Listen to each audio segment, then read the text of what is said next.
What's up, everybody, and welcome back to another video. Today we'll be doing a really early prediction for the 2026 Senate midterm elections. So, there are 35 Senate seats up for grabs during the 2026 midterms.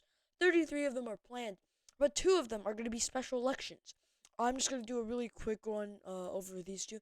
They're going to be Ohio and Florida. The reason for these two special elections is because that um uh replacements have to be held um for Marco Rubio from Florida and JD Vance for Ohio because they're going to be in Trump's cabinet. And although the governors who are Republican of both of these are reliably Republican states, they're going to have to appoint someone, but that person won't last forever. They won't do their entire term. They're only going to serve until the term ends. No, until the next um election that had the next federal election, and then there's a special election. So these two are gonna be interesting. We're gonna have to talk about them. But let's just get into the ones that are really no question and that we can easily just fill out. Let's go in alphabetical order right now, beginning with Alabama. Come on, Tommy Tuberville. He's easily gonna win Alabama. We're gonna skip Alaska for now. Tom Cotton.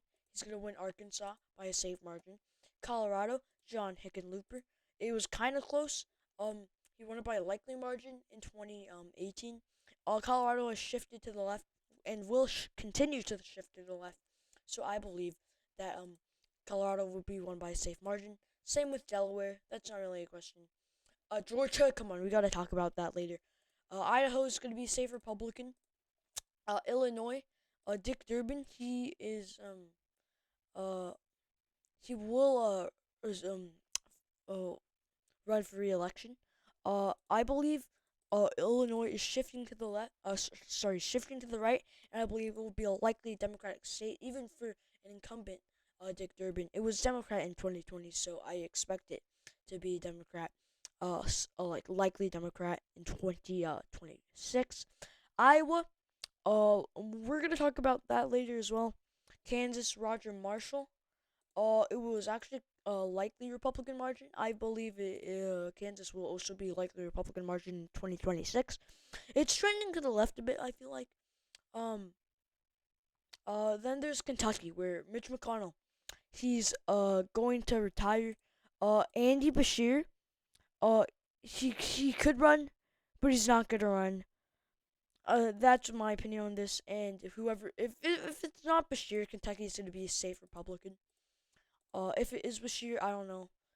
Probably still leans Republican. Bill Cassidy, uh, he's gonna, it's gonna be a challenge, because 2026 is a big year for the MAGA base to try and oust a bunch of rhinos. But Bill Cassidy, he might lose his seat against another Republican. Um, cause like there's a bunch of other possible Republican candidates, and Louisiana is uh a special primary system.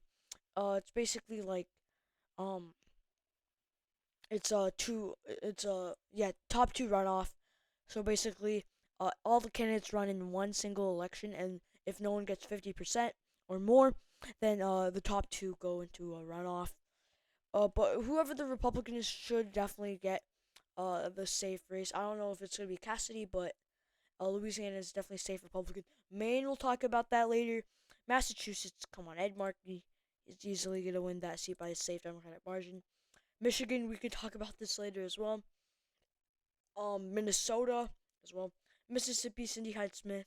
That's a pretty easy race. Uh, it could be likely. I'm guessing it's gonna be safe, but once again, um, like Bill Cassidy, she could be primaried. Um, Montana, Steve Daines. That's gonna be a pretty easy race.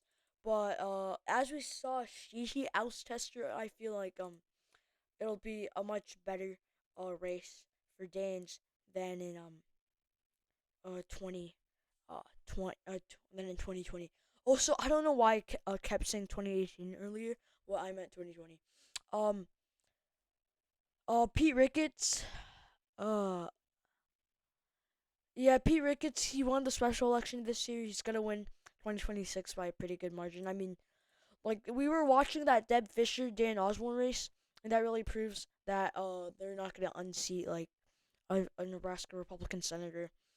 New Hampshire, Jan Shaheen, uh, G- that's gonna be pretty blue. Likely blue though. New Hampshire isn't the Senate seat really isn't that red than as a presidential level. So yeah, I feel like New Hampshire should be likely Dem. New Jersey, that's gonna be likely Dem. We really saw how red New Jersey could be this presidential year, and I feel like it could be something on that scale. Ben Ray Lujan, that's gonna be a lean Republican, sorry, lean Democrat. He barely won the seat, but I feel like New Mexico is also trending a bit to the left. Oh, we're gonna talk about North Carolina soon. Ohio special.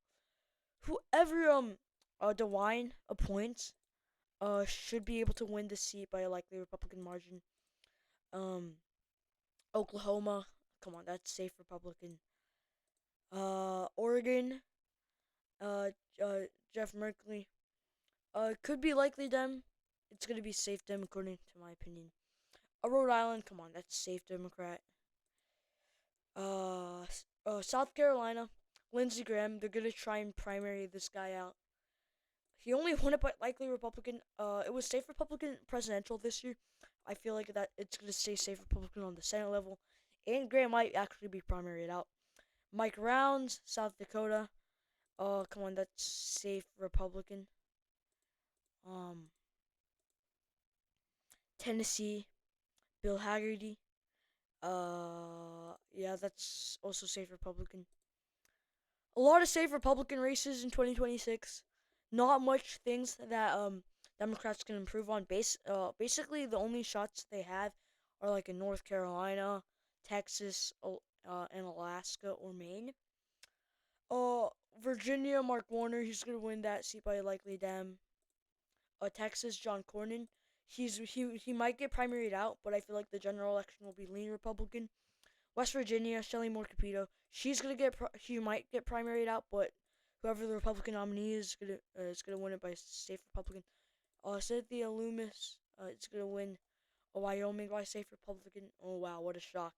And then we're left with a couple races.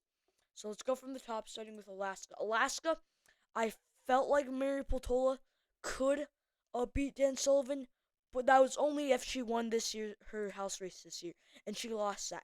So I feel like Alaska will be likely Republican. Dan Sullivan will get reelected. Um, the next race we'll go to is Maine. Let's go to Iowa. Joni Ernst. She's kind of a rhino. She might get primaried out. It's gonna be kind of close. Lean Republican, in my opinion. The Rust Belt's trending left, and I feel like 2026 could be a good year for them. Joni Ernst, though, she does win, uh, or whoever the Republican nominee is wins. Florida, uh, it's not on Wikipedia yet for some reason, but I have it as safe Republican. Whoever um DeSantis appoints will win it by a safe margin. Florida's trending right. Let's talk about Maine. Maine, it's gonna be Jared Golden versus Susan Collins. That's what I feel like. It's gonna be a really close race. I feel like Golden will pull it off by like a lean Dem margin. That's a flip for Democrats there in Maine. Susan Collins is just kind of too rhino-ish for real MAGA-based Republicans to turn out, and Jared Golden is a pretty popular rep there. Michigan, that's an incumbent Democratic seat. Gary Peters, he's probably gonna run again. It was pretty close in 2020. Uh, it depends, but Michigan will probably be lean Dem. Uh, Depending on the national environment. Minnesota, Tina Smith. She's not exactly a very popular Democratic juggernaut like Amy Klobuchar is, but it's still Minnesota, and I feel like she wins by a lean Dem margin. Now we're left with the two Sunbelt states, or North Carolina and Georgia. So North Carolina, um, it's Tom Tillis. He might get primaried because he's kind of rhino-ish. Um, so yeah, he's definitely gonna get a serious primary challenge. Roy Cooper could be a Dem candidate. That could get it really close. But right now, I feel like Tillis just barely pulls it off as of now. Now let's move on to our final race, Georgia. This is currently a Democratic-held seat by John Ossoff. Uh, he's favored to win as of now. I feel like Brian Kemp definitely could run. So we will definitely see about that. But right now, I do have Ossoff just barely winning it by a tilt margin. But it's 2 years. A lot of things can change. And plus, right now, I only have one flip, and that's for the Democrats. Republicans still maintain control of 52 Republican seats. And that's it for today's video. I hope you enjoyed it, and I'll see you next time. Goodbye.